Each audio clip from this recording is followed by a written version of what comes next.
Já, skoðum hérna samlagningu brota. Ef brot hafa ekki samanlefnara þá þarf að lengja þau þannig að þau hafi samanlefnara. Og þessi tvö brot hérna, þau hafa nefnarana 12 og 18. Og þau eru sem ekki með samanlefnara.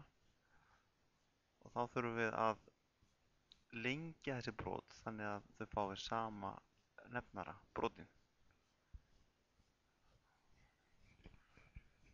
Og til að finna þessa minnstu tölu sem að báðir nefnarar ganga upp í, minnsta samnefnara, þá frumþáttum við nefnarana. Hérna er búið að frumþátta 12, það er 2 sinnum 2 sinnum 3. Og svo frumþáttum við 18 sem er 2 sinnum 3 sinnum 3.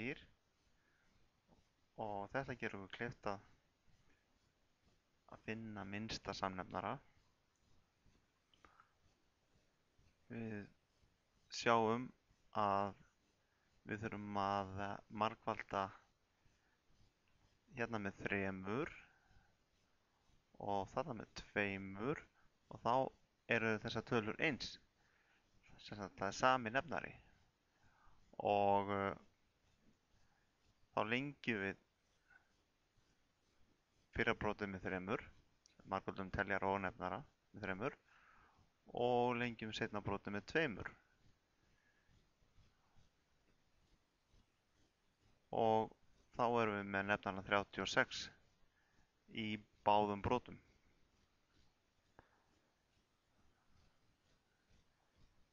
Og þá lítur þetta svona út, þau hafa samanlefnara og þá má leggja teljarana saman sem eru 15 og 14.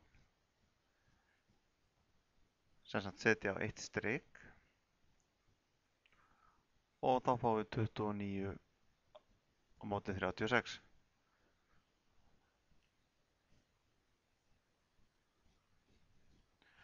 Nú, við förum eins að ef að við erum með frádrátt brota, en í margföldun eða deilingu brota þá þarf hins vegar ekki að gera brot samnefnt.